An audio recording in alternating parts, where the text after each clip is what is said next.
창세기 3장 1절부터 7절까지 같이 읽습니다. 시작. 그런데 뱀은 여호와 하나님이 지으신 들짐승 중에 가장 간교하니라. 뱀이 여자에게 물어 이르되 하나님이 참으로 너희에게 동산 모든 나무의 열매를 먹지 말라 하시더냐. 여자가 뱀에게 말하되 동산 나무의 열매를 우리가 먹을 수 있으나 동산 중앙에 있는 나무의 열매는 하나님의 말씀에 너희는 먹지도 말고 만지지도 말라 너희가 죽을까 하노라 하셨느니라. 뱀이 여자에게 이르되 너희가 결코 죽지 아니하리라. 너희가 그것을 먹는 날에는 너희 눈이 밝아져 하나님과 같이 되어 선악을 알 줄 하나님이 아심이니라. 여자가 그 나무를 본즉 먹음직도 하고 보암직도 하고 지혜롭게 할 만큼 탐스럽기도 한 나무인지라. 여자가 그 열매를 따 먹고 자기와 함께 있는 남편에게도 주매 그도 먹은지라.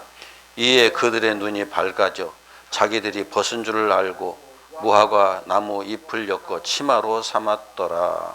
아멘. 하나님께서 아담을 창조하시고 아담이 에덴 동산에 머물러 살 수 있도록 하시고 아담에게 혼자 있는 것이 옳지 않다. 그래서 내가 그에게 돕는 배필을 창조해서 주겠다.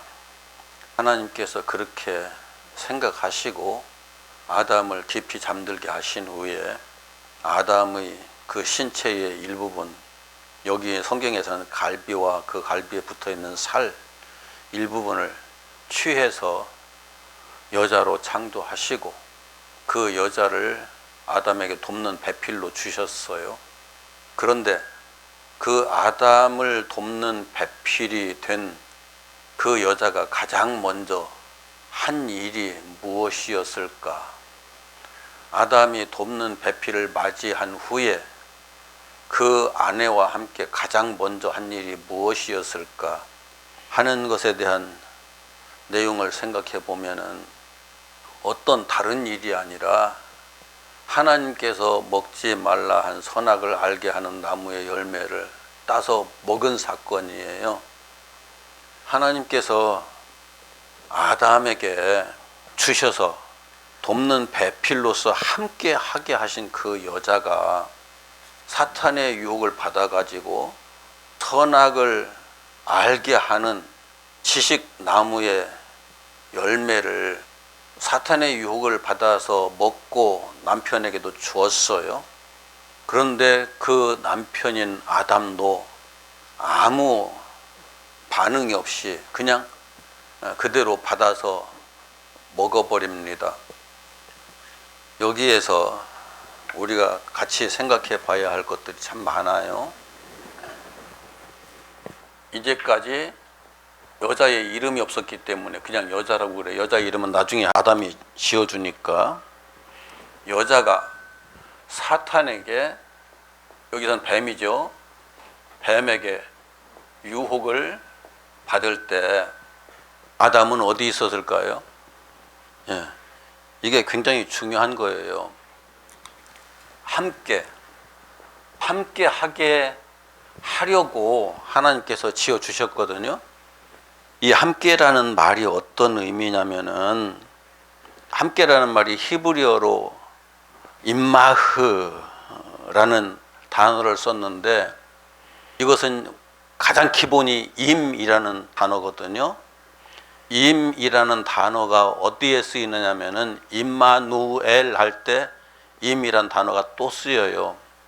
임마누엘 하면은 임마누엘 이렇게 세 단어로 연결되어 있는 거거든요. 한 문장인데, 우리나라에서는 번역해 놓은 것이 하나님이 우리와 함께 하신다는 말이거든요. 그런데 임이란 말이 여기에 쓰여요. 임마 누 엘.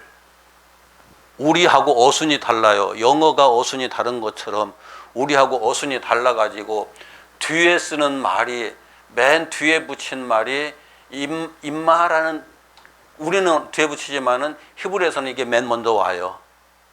그런 제일 중요한 말이 여기 엘인데 그런데 이것은 앞에 붙어요. 하나님이 우리와 함께 하신다. 함께 하신다. 우리와 하나님이 그렇게 되어 있는 거죠.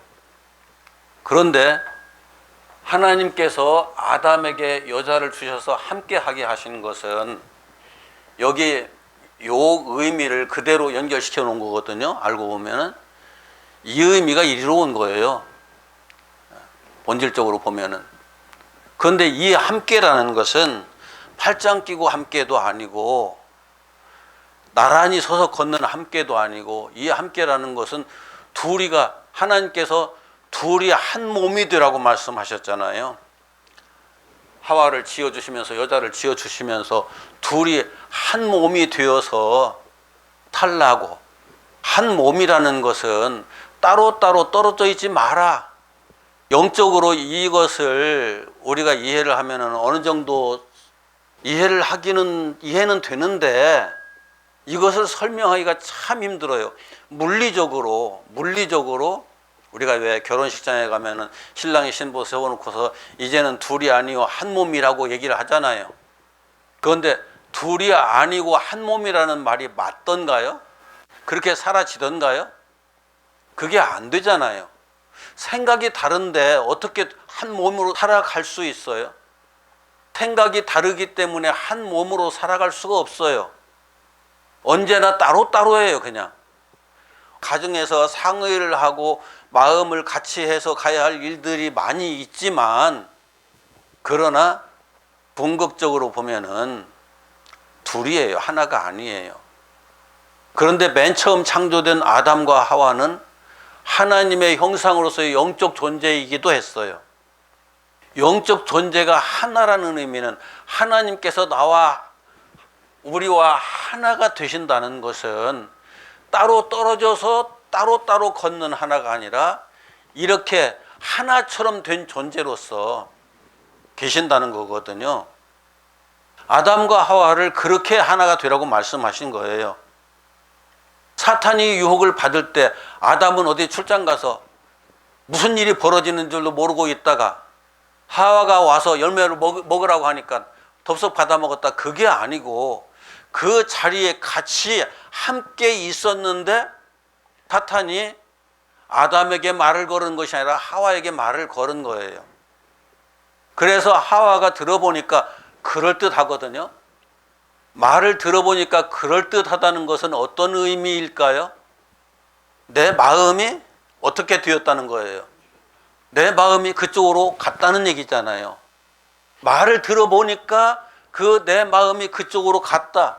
뱀에게 내 마음을 빼앗겼다.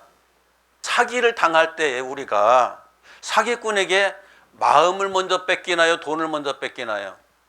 우리 생각과 마음이 먼저 가요. 그리고 그것을 빼앗겨요. 이미 그것을 빼앗긴 다음에 돈 가는 것은 아무것도 아니에요. 사탄의 논리가 성경에는 단순하게 기록되어 있지만은 사탄의 논리가 아담과 하와의 마음, 여자의 마음을 아담도 거기에서 이의를 제기하지 않거든요. 그러니까 마음을 먼저 빼앗기고 난 다음에 이 선악을 알게 하는 나무의 열매를 보니까 어떻게 되어 있어요, 성경에? 말을 듣고 보니까 먹음직도 하고 보암직도 하고 지혜롭게 할 만큼 탐스럽게 보였다고요. 우리가 누구의 말을 들었을 때에 그 말을 들을 때 마음을 빼앗겨 버리면은 그 뒤에 그 사람이 어떤 얘기를 해도 다 따라가게 돼 있고 무엇을 시켜도 다 하게 돼 있어요. 그런데 여자만 그렇게 된 것이 아니라 알고 보면은 아담도 거기에서 동의를 했기 때문에 여자가 선택하는데 이의를 제기하지 않았고 여자가 그것을 따서 먹고 아담에게도 건네주니까 아담도 받아 먹은 거죠. 그동안에 우리들이 이런 이야기를 했어요. 아담이 선악과를 먹었으므로 죄가 되느냐, 아니면은 선악과를 먹기 전에 사탄의 유혹을 받은 그 자체가 죄가 되느냐, 선악과를 먹었기 때문에 죄가 되느냐, 이건 무슨 얘기냐면은 선악과를 먹었기 때문에 죽었느냐, 먹지 않았어도 이미 죽었느냐, 똑같은 얘기가 되거든요. 이것 가지고 신학자들이 굉장히 많은 논쟁을 했어요. 먹어야 문제가 생기는 거지, 먹지 않았는데 무슨 문제가 있을 수 있느냐. 그런데 사기꾼한테 당해가지고 돈을 넘겨줬을 때 비로소 그때 속았다는 말이 맞는 건가요? 아니면은 그 말을 딱 받아들였을 때 이미 속은 건가요? 언제 속은 거예요? 이게 생명이라면은 그 생명을 언제 뺏긴 거예요? 유혹을 넘어갔을 때 이미 뺏긴 거예요. 내 마음을 뺏긴 거예요. 내 생각을 뺏긴 거예요. 이게 생명이라면 내 생명을 빼앗긴 거예요. 그 다음에 돈 넘어가는 것은, 생명 넘어가는 것은 아무런 의미가 없어요. 먼저 이미 빼앗겨 버렸으니까. 재미있는 건 요 함께라는 단어가 우리말에서는 함께라면은 이미 함께라는 단어 자체가 둘 이상이 함께하는 것이지, 하나를 놓고 함께라는 말 안 쓰거든요. 절대 하나는 함께라는 게 있을 수가 없어요. 우리 언어에서는 그래요. 그런데 히브리어에서는 이 함께라는 말을 단수로 썼어요. 복수로 쓴 것이 아니라. 함께이긴 둘이긴 한데 왜 단수로 썼느냐? 아담과 하와가 한 몸처럼 있었기 때문에 이거 단수로 쓴 거예요.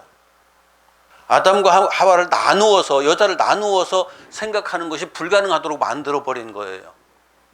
그래서 이건 하와만 속은 것이 아니라, 여자만 속은 것이 아니라 아담도 같이 속은 상황이 되는 거예요. 그래서 속고 나니까 그 열매를 본즉 먹음직도 하고 보암직도 하고 지혜롭게 할 만큼 탐스럽게 보였다.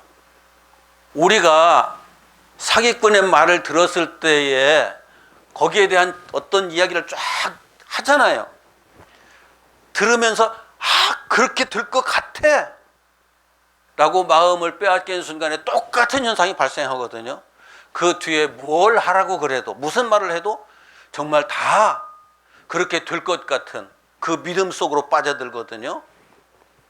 여기에서 믿음이라고 하는 건 내 마음을 빼앗긴 상황이에요. 이미 상대방을 믿는다는 건 내 마음을 빼앗긴 거예요. 내 생각을 빼앗긴 거예요. 내 모든 것을 다 빼앗긴 상태예요. 그 뒤로는 어떻게 끌고 가든지 상관없이 다 맡겨놓고 끌려가게 되어 있어요. 사탄의 말에 믿음이 생긴 거예요. 뱀의 말에. 하나님께서 우리 보고 믿어라 하신 것도 같아요.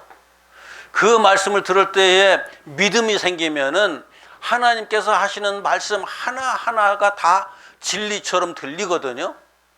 그런데 하나님께서 하시는 말씀의 핵심은 우리들에게 욕심을 버려라 고 말씀하시는데, 그래서 믿기가 어려운 거예요.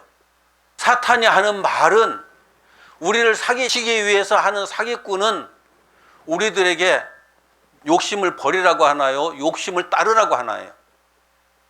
사기꾼은 우리의 욕심을 자극해요. 자극해서 욕심을 자꾸 부풀려요.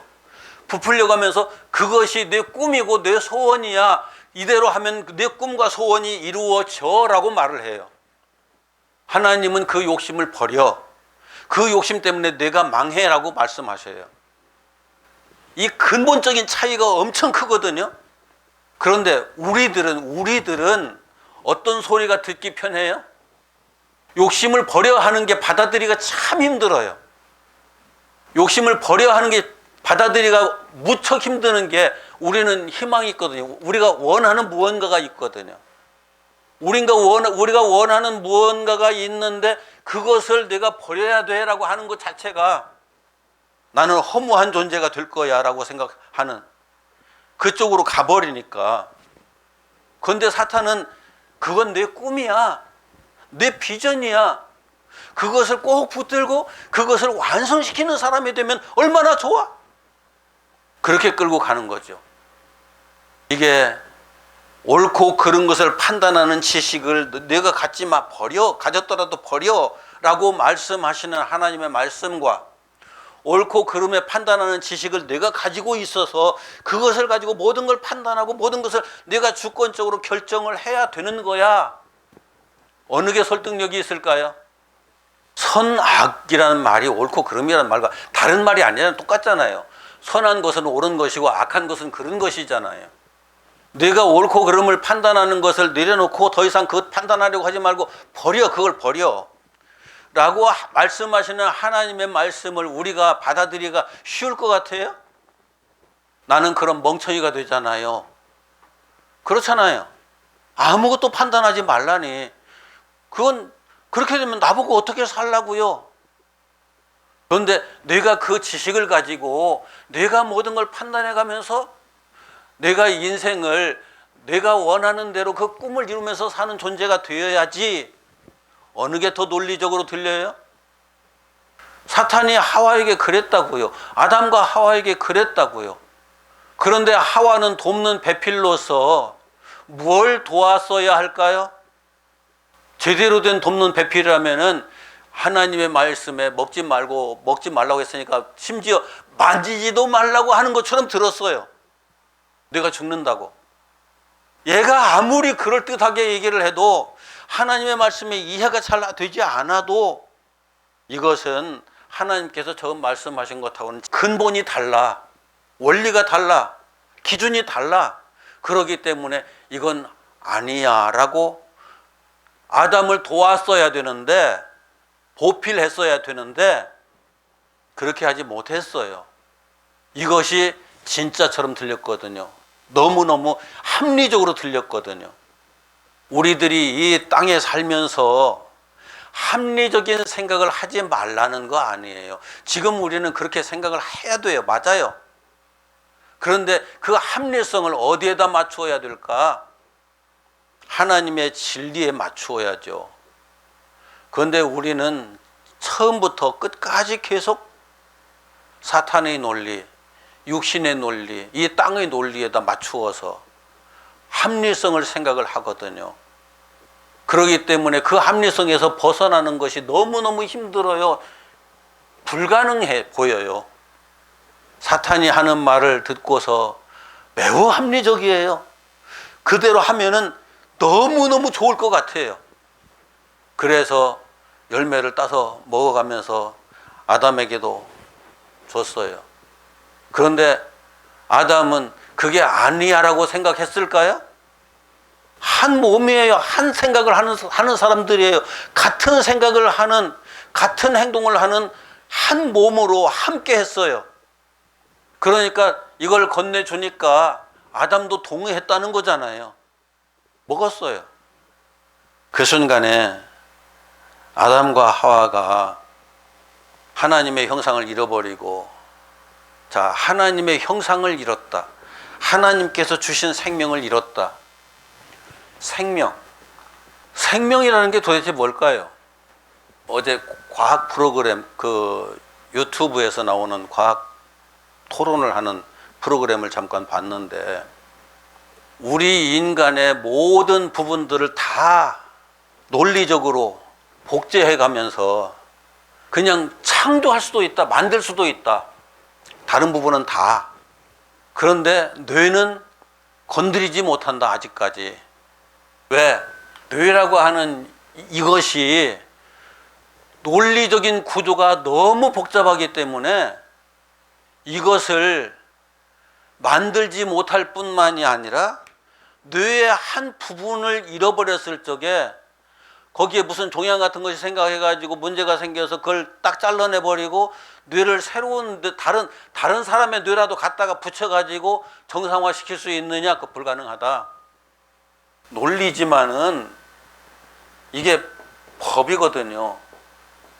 기준이기도 하고 원리이기도 하고 어떤 그 논리적 시스템이 이 안에서 계속 작용을 하는데 이런 것들에 대한 이해가 전혀 안 돼 있기 때문에 뇌를 건드리는 건 인간의 한계성을 넘어가는 거다. 그렇기 때문에 이건 절대 안 된다라고 결국은 의견이 그렇게 모아지더라고요. 뇌가 정상적으로 작동하고 있을 때 생명이 유지되잖아요. 뇌사라는 말을 쓰잖아요. 뇌사. 뇌사가 뭐예요? 머리가 죽었다는 거잖아요. 뇌사 판정이 나면 그 사람 산 사람이에요? 죽은 사람이에요? 심장은 뛰고 있어도 죽은 사람이에요. 그러니까 이 논리가 더 이상 작동하지 않는다. 원리가 작동하지 않는다. 법이 작동하지 않는다. 어떤 기준이 거기에서 없어져 버렸다. 이게 죽은 거라고요. 그렇게 되면은 우리에게 생명이 동시에 사라지죠. 생명도 없어지죠. 하나님의 원리와 하나님의 법과 기준이 우리 안에서 작동하다가 하나님의 법이 작동하다가 하나님의 법이 더 이상 작동하지 않고 이 사탄의 논리가 그를 지배하기 시작했어요. 이게 죽은 거라고요. 하나님의 말씀이 그 안에서 계속 작용을 해야 되는데 하나님의 말씀이 그 존재 안에서 작용을 하는 것이 아니라 하나님의 말씀은 온데간데 없어져 버리고 사탄이 딱딱딱딱 건네주는 그 논리를 내가 딱 받아들여 가지고 그 논리로 작동하는 사람이 돼버렸다고요. 요즘 공상과학 영화에서 그거 많이 하잖아요. 컴퓨터가 바이러스가 먹어가지고 컴퓨터가 어떤 컴퓨터? 이게 그 인공지능 컴퓨터인데 거기에 어마어마한 무기 체계 속에 인공지능이 딱 들어가 있어요. 바이러스 안 먹었을 땐 괜찮아요. 그런데 거기에 바이러스가 딱 들어왔어요. 그때 어떤 일이 생기던가요? 제일 그게 리얼하게 표현해낸 영화가 있잖아요. 살인기계로 바뀌잖아요. 컴퓨터가 지구를 멸망하는 시나리오로 끌고 가버리잖아요. 똑같은 상황인 거예요. 똑같은 상황. 알고 보면 아담과 하와의 원래의 생명, 하나님께서 주신 그 생명이 사라져버리고 사탄이 넣어준 논리가 이 생명을 지배하기 시작하니까 존재가 바뀐 거예요. 그래서 뱀이 지배하는, 사탄이 지배하는 사람이 된 거예요. 우리가 지금 이 땅에서 육체로 태어나서 이 땅의 논리, 이 육체의 논리, 현상세계의 논리, 시간과 공간에 철저하게 제한된 그 물리적 세계의 논리, 그 논리에서 벗어나지 못하는 게 우리들이에요. 너나 할 것 없이 다. 이게 맨 처음 사탄이, 뱀이 아담에게 심어준 논리예요. 그 여자에게 심어준 논리예요. 그 논리에서 어느 누구도 그 이후로 벗어날 수 없는 존재가 되어버린 거예요. 이게 죽었다는 의미예요. 죽긴 죽었는데, 하나님의 형상은 죽었는데 우리 속에 지금 뭐가 있어요? 사탄의 논리가 작용하고 있어요. 뱀의 논리가 작용하고 있어요. 그래서 선악을 판단할 수 있는 그 기준을 내가 가지고 와서 지금도 여전히 우리는 옳고 그름을 내가 판단해 가면서 그것이 아니면 절대적으로 안 되는 것이라고 생각을 해가면서 거기에 사로잡혀 살죠. 묶여 살죠. 이게 우리들의 실상이에요, 지금. 그래서 뱀의 지배 아래 우리는 있는 거예요. 사탄의 지배 아래 있는 거예요. 그래서 자기 부정이 힘든 거예요. 스스로 자기 부정을 못하는 거예요. 자기를 부정해야 예수를 나의 새로운 생명으로 받아들일 수 있는데 그게 안 되는 거죠. 다른 사람들이 예수를 믿는다고 말해도 예수를 믿는다는 사람들의 이야기를 가만히 들어보세요. 그들의 논리가 어디에서 나오는지. 내가 예수를 믿어. 나는 예수를 믿는 신앙인이야 라고 말하고 있는 사람의 그 논리를 가만히 들어보세요. 그 논리가 영원한 하나님 나라의 논리인지 하나님의 논리인지 땅의 논리를 펼치고 있는지 들어봐요. 들어보면은 그것도 분별 못하면은 우리가 하나님의 백성으로 사는 게 불가능해요. 이게 신앙인이라고 해도, 예수를 믿는다고 해도, 이게 목사가 됐다고 해도, 신학 박사가 됐다고 해도 그 신분이 어떤 신분이든지 상관없이 그 논리를 들어보라고요. 그 논리가 그 사람을 지배하고 있는 거예요. 우리의 말은 나와 별도로 분리해가지고 나와 다른 어떤 것이 아니에요. 요즘 청문회 하잖아요. 장관 후보자들, 대법원장 후보들 국회에서 청문회 하잖아요. 그런데 그 사람들 말과 그 사람이 다를까요? 대법원장 후보가 하는 말과 대법원장이라는 사람은 다른 존재일까요, 서로? 그러면은 이중인격자죠. 물론 이중인격을 가진 사람도 있어요, 이상하게. 정신적으로 건강하지 못해가지고. 그런데 대부분의 사람은 자기가 하는 말이 그 사람이에요. 그 사람이 펼쳐놓는 논리가 바로 그 사람이에요. 내가 모르고 그랬습니다. 그럼 모르고 그랬으면은 지금 바뀌어야죠. 바로 바뀐 것을 얘기를 해야죠. 내가 예전에 몰랐을 때는 이렇게 말했는데 지금은 이렇습니다. 라고 얘기를 해야죠. 정확하게. 그런데 예전에 모르고 그랬습니다. 어물쩡하게 넘어가 버리고 지금은 이렇게 예전에 그런 거 더 이상 하지 않습니다. 돈 예전에 이만큼 숨겨놨었는데 지금 그 돈 다 버렸습니다. 라고 말하나요? 그 사람의 생각이 바뀌지 않으면 사람이 바뀐 게 아니에요. 말이 바뀌지 않으면 그 사람이 바뀐 게 아니에요. 여전히 그 사람이에요. 신학 박사가 아니라 아무리 이 땅에서 그 사람 정말 예수를 잘 믿는 사람이라고 막 모든 사람들이 추켜 세워져도 가만히 들어보고 처음부터 끝까지 땅의 이야기를 하고 있구나. 이 세상의 이야기를 하고 있구나. 육신의 이야기를 하고 있구나. 어디에 속한 사람이에요? 그 사람은 땅에 속한 사람이에요. 육신에 속한 사람이에요. 세상에 속한 사람이에요. 그의 말이 바로 그 사람이라니까요. 그 말에 그것에 지배를 받는 사람이에요. 결국은 사탄의 자식인 거죠. 예수님께서 유대인과 바리새인들 향해서 이 사탄의 자식들이라고 안타까운 마음과 노여운 마음이 뒤섞인 그 표현을 하셨을 때 얼마나 답답하셨을까요? 그런데 자신들이 사탄의 자식이라는 사실을 이해를 못하는 거예요. 왜? 우리가 하나님을 믿고 있으니까, 예수를 믿고 있으니까. 그때 당시에는 하나님을 믿고 있었던 거고, 지금 기독교에서는 내가 예수를 믿는데 왜 내가 사탄의 자식이야? 그 가치관이 여전히 사탄이 유혹한 이 논리에서 벗어나지 못하면 그것은 사탄과 함께하는 사람인 거고, 사탄과 함께한다는 것은 이미 사탄에게 먹혀버린 사람인 거고, 모든 것을 사탄에게 다 내준 상태로 살아가는 사람인 거예요. 아담을 돕는 배필로 지어준 여자가 가장 먼저 아담과 함께 한 일이 사망의 상태로 들어가는 그 일을 한 것이었어요. 나누어드린 유인물 중에 유인물에서 많은 얘기를 했지만은 핵심적인 게 전부 다 이거예요. 이거.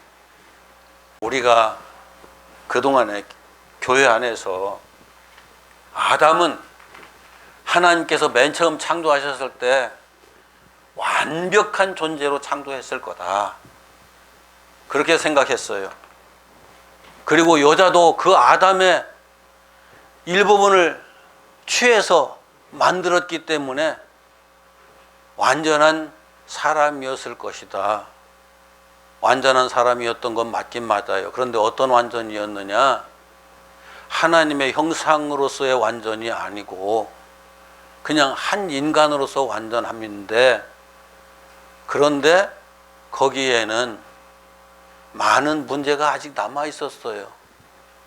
하나님의 말씀이 가지는 의미가 무엇인지를 정확하게 이해할 수 있는 사람들이 아직 되지 못했어요. 그 열매를 먹으면 죽는다고 하나님께서 말씀하실 때 그게 무엇을 의미하는 것인지를 이해할 수 없었어요. 뱀이 살금살금 뱀의 논리를 펼쳐낼 때에 이 논리가 그럴듯하게 들리고 그게 맞아! 라고 생각할 수밖에 없는 그 한계성을 가진 사람들이었어요. 그렇기 때문에 그들도 다시 거듭나지 않으면 안 되는 사람들이었다고요. 아담과 하와가 맨 처음 창조되었을 때 하나님의 형상으로 창조되었기 때문에 거듭나지 않아도 선악을 알게 하는 나무의 열매를 따먹지만 않았으면은 그대로 영원히 하나님 나라에서 살 수 있었을 텐데, 그들이 잘못 선택해서 그걸 따먹는 바람에 이 사단이 일어났다고 설명하는 게 아니었어요. 성경은 처음부터 그걸 선택할 수 없는 존재들이었어요. 이렇게 밖에 갈 수 없는, 사탄의 논리를 따라갈 수밖에 없는 그런 존재들이었어요. 그렇기 때문에 그렇게 갔고요. 그 존재를 다시 태어나게 하는 하나님의 역사가 그들에겐 절대적으로 필요했던 거죠. 그래서 성경은 아담과 하와 때부터 구원이 우리들에게 왜 필요한가를 설명하는 하나님의 말씀이었던 거예요. 아담과 하와가 완전한 존재였다? 아니었다고요. 그게 아니었다고요. 아담과 하와보다도 더 위대한 존재가 지금 있을까요? 더 탁월한 존재가 지금 이 땅에 있을까요? 아담과 하와는 그래도 하나님의 형상을 가지고 있던 존재였어요. 모든 생물들을 하나님께서 딱 창조해가지고 아담 앞으로 딱 끌고 오니까 본즉 그 생물들의 본질이 바로 보였어요. 그래서 이 생물은 이런 특징이 있기 때문에 이름을 이렇게 지어야 돼. 이 생물은 이런 특징이 있기 때문에 이름을 이렇게 지어야 돼. 이름 다 지어줬어요. 직관력이 대단한 거죠. 지금 그런 직관력을 가지고 있는 인생들이 있나요? 없어요. 그럼에도 불구하고 사탄의 논리와 하나님의 논리를 정확하게 분별할 수 있는 능력은 없었죠. 언제든지 죽을 수 있는 가능성이 있는 사람이었고, 사탄은 그 상황에서 아담이 죽어야만 다시 산다는 하나님께서 가지고 계신 이 계획을 사탄이 하나님의 허락 없는데, 하나님께서 생각지도 않았는데 사탄이 아담과 하와에게 와서 그렇게 했을까요? 그렇게 되면 우리가 이제 그 하나님 못 믿죠. 사탄이 움직이는 것을 하나님께서 모르셨다고? 그럼 그 하나님을 어떻게 믿어? 그걸 설명하는 게 욥기예요. 사탄이 여기저기 돌아다니다가 하나님 앞에 왔어요. 너 뭐 하다 왔니? 여기저기 돌아다니다 왔습니다. 그럼 너 동방에 있는 욥이라는 사람 봤지? 그 사람 어떻더냐? 그 사람 정말 선한 사람 아니더냐? 의로운 사람 아니더냐? 에이 하나님, 그 사람 하나님께서 너무너무 잘 되게 해주시니까 그렇게 사는 거지. 하나님께서 그 욥에게 만약 고통을 주면은 하나님 안 믿을 거려? 떠날 거려? 그러니까 하나님이 그래? 한번 가서 네 맘대로 해봐라. 생명만 건드리지 말고 네 맘대로 해봐라. 하나님의 허락을 받고 사탄이 욥에게 와서 욥을 망가뜨리기 시작하는 거예요. 여기 사탄이 여자와 아담을 유혹할 때에 하나님의 허락을 받지 않고 왔을까요? 하나님께서는 그 결과까지를 아담에게 이미 말씀하셨지만은, 사탄은 하나님께서 거듭나야 된다는, 아담도 거듭나야 된다는 이 하나님의 그 영원한 계획 속에 사탄이 그 역할을 한 거죠. 거듭날 수밖에 없는 존재다. 그것을 그 역사 속에 와가지고 아담이 죽을 수밖에 없는, 아니 죽은 존재로 욥을 죽여버린 것처럼 똑같이 그 과정을 거쳐야만이 비로소 아담이 이게 생명을 지키는 일이 얼마나 힘들고 어려운가, 본질에서 벗어나면 우리가 이렇게 언제든지 그렇게 되는구나 하는 것을 처절하게 깨닫도록 하시는 거예요. 내가 잘못해서 사기꾼에게 한번 당했어요. 다음에도 똑같은 사기꾼에게 당할까요? 안 당할까요? 근데 또 다른 사기꾼이 왔어요. 당할 가능성이 있죠? 똑같은 사기꾼 같으면 안 당하지만, 똑같은 형태로 사기를 치는 녀석에게는 안 당하지만 또 다른 형태로 사기를 치는 녀석에게는 또 당하죠, 당연히. 이 원리를 제대로 이해를 하고 있으면, 한번 사기를 당했을 때에 이 원리를 제대로 이해를 했으면은 다른 사기꾼이 와서 얘기를 할 때 주의 깊게 듣겠죠. 이게 사기를 치는 것인지 아닌지 분별할 수 있는 능력이 좀 생겼으니까요. 이 사람이 한번 사기를 당했을 때 그 지혜가 완전히 서버리면은 어떤 사기꾼이 와도 그 지혜로 다 분별할 수 있겠죠. 그런데 우리들은 그런 지혜가 작동하지 않아요, 잘. 그래서 지난번엔 이 녀석한테 당하고, 이번엔 이 녀석한테 당하고, 이번엔 이 녀석한테 당하고, 똑같이 당하는 거예요. 자, 사기를 당할 때 사기꾼한테 속나요, 나한테 속나요? 사기꾼은 말만 했어요. 사기꾼의 논리만 나에게 건넸어요. 원리만 건넸어요. 법칙만 건넸어요. 그 법칙을 받아들인 내가 문제인가요? 그 법칙이 문제인가요? 그 논리가 문제인가요? 그 논리를 받아들인 내가 문제인가요? 내가 문제잖아요. 내가 그 어리석음에서 벗어날 준비가 돼 있으면 안 당해요. 그런데 내가 그 논리를 뛰어넘는 지식이 없기 때문에, 지혜가 없기 때문에 내가 당한 거예요. 내 문제예요. 그래서 사탄이 아담을 죽게 했을 때에 이건 사탄의 문제니까 너는 상관없어 하고 아담은 그냥 넘어간 게 아니에요. 아담이 죽은 거죠. 에덴 동산의 사건은 그렇게 진행된 거예요. 그래서 하나님께서 아담과 하와를 영원히 완전한 존재로 다시 창조하시기 위해서, 거듭나게 하기 위해서, 이걸 구원이라고 다른 말로 바꾸면 표현을 하거든요. 구원하시기 위해서 이 역사를 이렇게 진행하신 거죠.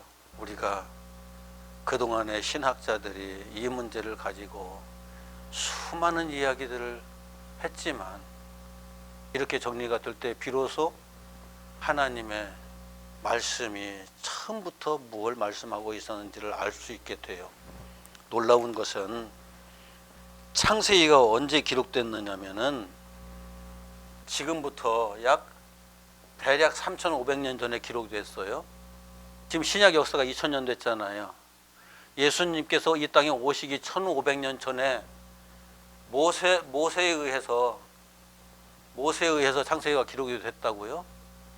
모세가 자기의 지혜로 기록한 게 아니고 하나님께서 주신 지혜를 가지고 조상들을 통해서 쭉 전해 내려온 그 전승을 기록한 거예요. 조상들로부터 쭉 전해 들은 이야기, 그 이야기를 정리해 놓은 거예요. 그렇다면 모세가 기록할 때에 지금부터 3,500년 전이었는데 그 조상들로부터 쭉 전해 내려온 이야기다. 이 엄청난 역사를 통해서 계속 말씀하고, 하나님께서 말씀하고 계셨던 것은 우리의 구원이고, 구원은 신약에 와서 예수 그리스도와 그의 십자가, 이게 핵심이죠. 에덴 동산에서 그렇게 죽어버리는 아담에게 메시아, 구원자, 메시아를 통해서, 구원자를 통해서 내가 너를 구원할 거야 라는 언약을 주시거든요. 그래서 모세 오경을 율법서라고도 말하지만 하나님의 말씀, 언약이라고도 말을 해요. 언약, 하나님께서 약속해 주신 거다. 이게 약속이야. 그래서 구약이라는 말도 그래서 쓰는 거예요. 옛 약속, 신약은 새로운 약속. 그냥 하나님의 약속인 거예요. 그냥 하나님의 약속. 맨 처음 주신 약속이 기록된 그 내용만 가지고 우리가 보면은 모세를 통해서 하나님께서 하셨던 약속. 그런데 거기에 아브라함에게 하신 약속도 있고 아담에게 하신 약속도 같이 포함되어 있다고요. 그 약속은 사탄을 통해서, 사탄의 유혹을 통해서 너희들이 죽게 되고, 죽었다가 다시 내가 너희들을 새로운 피조물로 살릴 거야 하는 그 이야기가 에덴 동산에서 여자와 아담의 역사를 통해서 맨 처음 확인되는 거죠. 맨 처음 첫 약속이에요. 그 첫 약속을 다시 그 뒤에서 다시 어떻게 적용하고 확인되는가, 다시 어떻게 적용되고 확인되는가, 다시 어떻게 적용되어서 확인되는가 하는 내용들 반복되고 반복되는 것 뿐이에요. 그 이상 다른 거 없어요. 기도합시다.